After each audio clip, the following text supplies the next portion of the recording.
आदरणीय बंधुओं, माताओं व मेरी प्यारी बहनों, राधे राधे। आपका हमारे इस YouTube चैनल पर बहुत बहुत स्वागत है।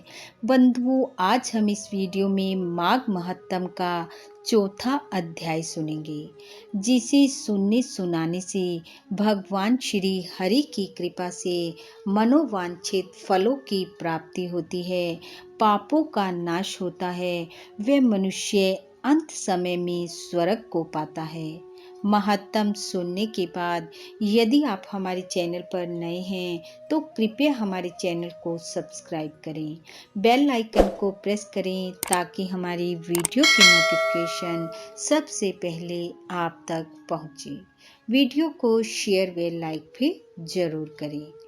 बंधुओं, कल के अध्याय में हमने सुना कि गुरु वशिष्ठ जी राजा दलीप को बता रहे हैं कि किस प्रकार भृगु ऋषि ने विद्याधर को माघ मास स्नान का महत्व बताते हुए उसे माघ स्नान के लिए प्रेरित किया और माघ स्नान के प्रभाव से करूप विद्याधर रूपवान होकर अपनी पत्नी सहित मणिग्रीव पर्वत पर आनंद पूर्वक निवास करने लगा।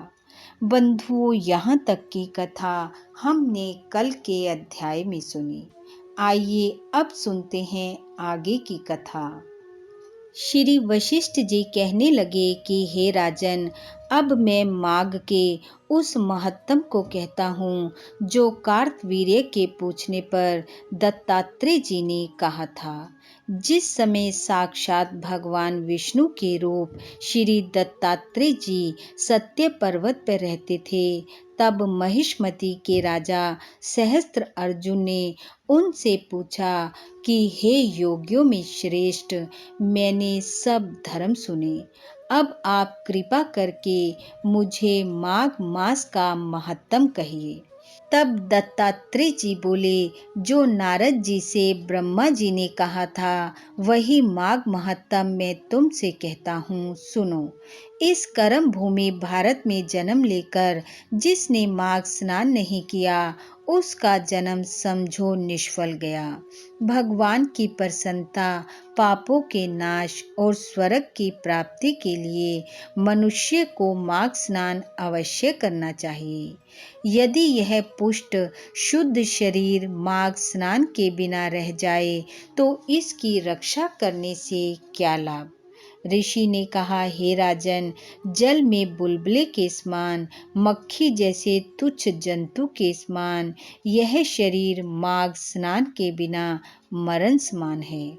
भगवान विष्णु की पूजा न करने वाला ब्राह्मण, बिना दक्षिणा के श्राद्ध, ब्राह्मण रहित क्षेत्र, आचार रहित कुल, ये सब नाश के बराबर हैं। गर्व से धर्म का, क्रोध से तप का, गुरुजनों की सेवा न करने से स्त्री तथा ब्रह्मचारी का, बिना जली अग्नि के हवन और बिना साक्षी के मुक्ति का नाश हो जाता है।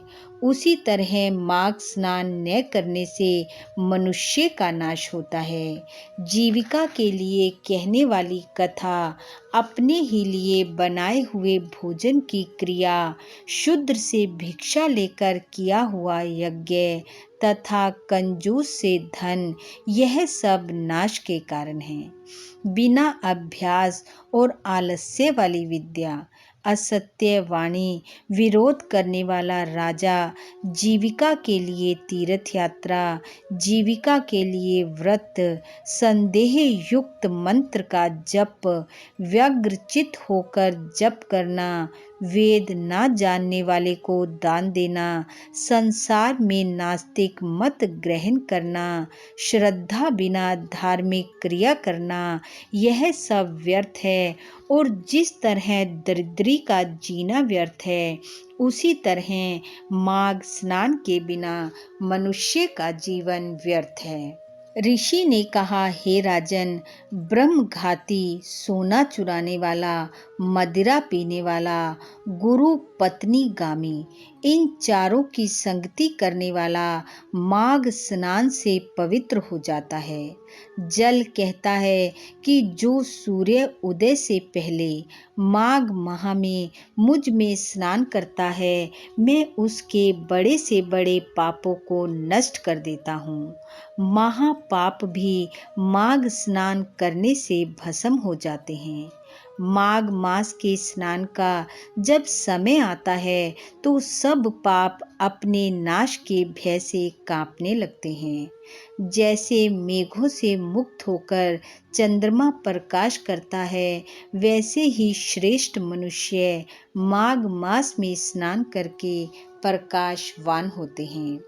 काया वाचा मनसा से किए हुए छोटे या बड़े या पुराने सभी पाप माघ स्नान से नष्ट हो जाते हैं। आलस्य में बिना जाने जो पाप किए हों वह भी माघ स्नान से नाश को प्राप्त होते हैं। जिस तरह जन्म जन्मांतर के अभ्यास से आध्यात्मिक ज्ञान की प्राप्ति होती है, उसी तरह जन्मांतर अभ्यास से ही माघ स्नान में मनुष्य की रुचि होती है। यह अपवित्रों को पवित्र करने वाला बड़ा तप और संसार रूपी कीचड़ को धोने की पवित्र वस्तु है। हे राजन, जो मन वांछित फल देने वाला माघ स्नान नहीं करते, वह भला सूर्य चंद्र के समान भोगों को कैसे भोग सकते हैं। इति माघ महत्तम चौथा अध्याय समाप्त। बोलो विष्णु भगवान की जय। बंधुओं, भगवान श्री हरि की कृपा आप व आपके परिवार पर सदैव बनी रहे। आपका घर आंगन खुशियों से महकता रहे।